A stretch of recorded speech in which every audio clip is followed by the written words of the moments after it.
この問題は平行板コンデンサーの静電容量に関する問題です。このように、平行板コンデンサー一辺の長さが L、したがって、電極板の面積 S は L 次乗になりますけども、こういうふうなコンデンサーがあり、この間に非誘電率イプシロン R イコール3の誘電体を入れてます。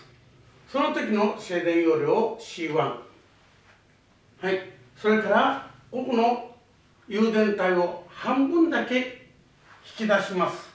いいですね。この時の静電容量を C2 とした時、C1 対 C2 の値を求めてくださいという問題です。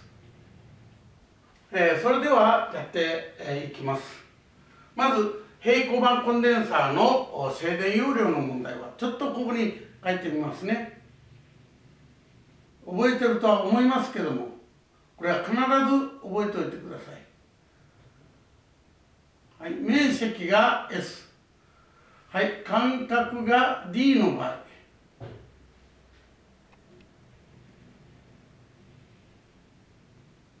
はい、そしてこの間の誘電率が、はい、イプシロン0、イプシロン S の時、いいですね。ここはイプシロン R で書かれてるからイプシロン R にしましょう。 R の時、はい、静電容量 C はイコール、はい、D 分のイプシロン0イプシロン RS で表されます。単位は当然フラッドですね。このように表されます。したがってこちらのところを見てください。このコンデンサーの静電容量 C は、はい、C はイコール D 分のイプシロン0イプシロン R、はい、対 L の次乗となります。いいですね。どうしてかというと S はここの面積ですから、これは L 次乗になりますから、このように置くことができます。はい、ではこちらの静電容量を求めてみましょう。これはこのように考えてみてください。上の回路ですね。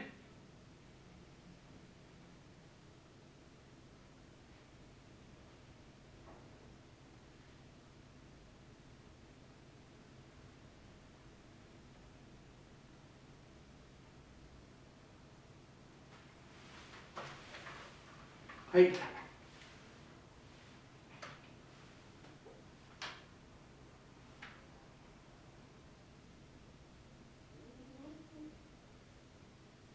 こちらは誘電体がない場合、はい、こちらだけに誘電体が入っているコンデンサーがあるんだね。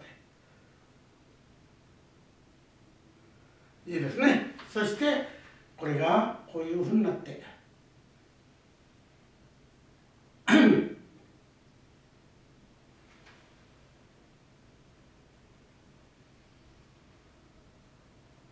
並列になっている。そしてこちらだけに誘電体が入っていると考えます。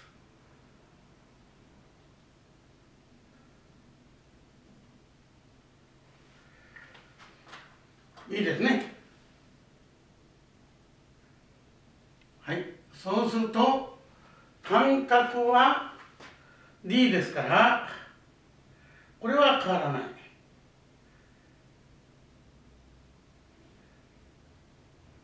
はい、ここも変わらない。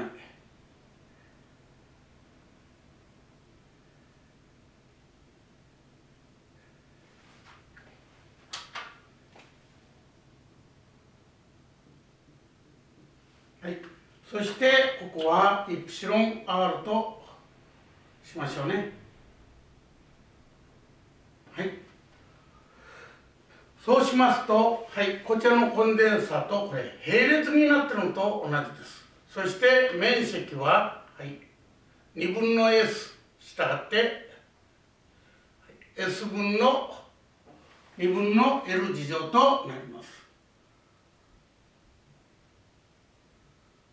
いいですか。こちらも、はい、面積は2分の L 次乗となります。はい、したがってこちらのコンデンサーを C2' としておきましょう。そうすると、はい、D 分の、はい、イプシロン0、はい、S の代わりに2分の L 次乗イコール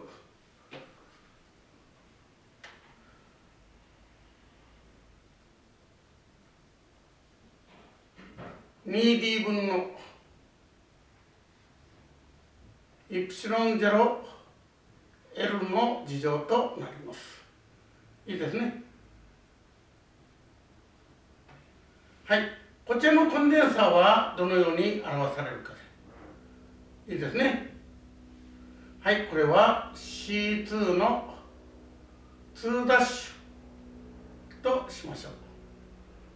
そうすると、はい、同様に D 分のイプシロン0イプシロン R、 はい、2分の L 次乗。いいですか。ここのところはこれは公式として必ず覚えておくことイコール、はい、2D 分のイプシロン0イプシロン R L の次乗となります。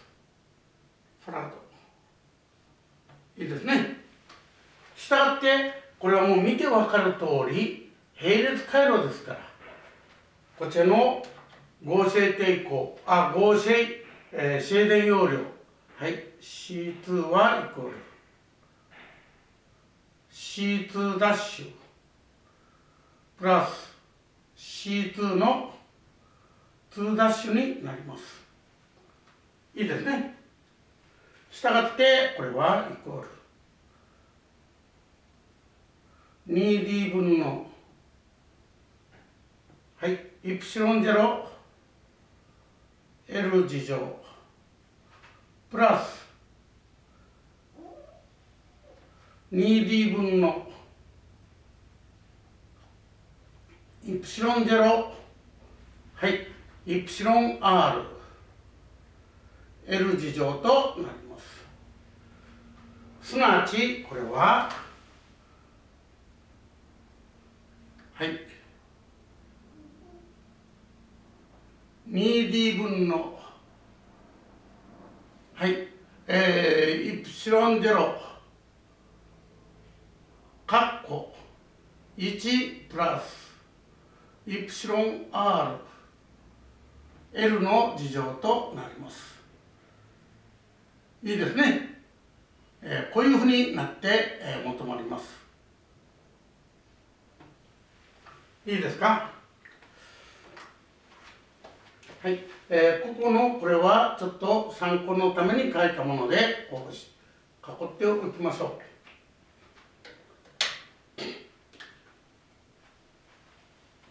これは1が抜けてましたからちょっと入れておいてください。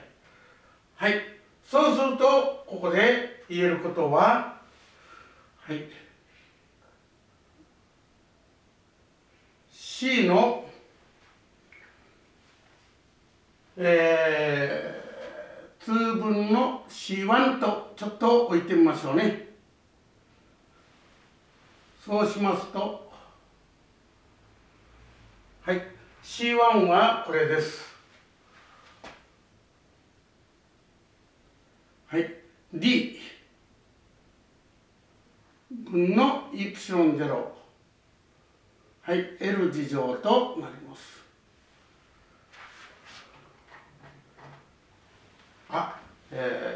イプシロン0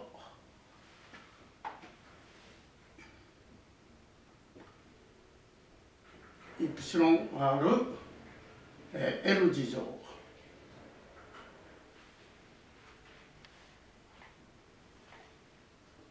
それから C2 は、はい、2D 分の、はい、イプシロン0、1プラスイプシロン R、L 次乗となります。したがって、ここは、はい、イプシロン0消えます。D も消えます。L 次乗も消えます。そうすると、残ったものは、はい、2、はい、イプシロン0、イプシロン R ですかね。2イプシロン R、はい、1プラスイプシロン R となります。はい、こうやって求めることができます。したがって、イプシロン R に3を入れてみましょう。そうすると、C2 対 C1 はイコール1プラス3、はい、2×3、4分の6、2分の3となります。いいですね。よって、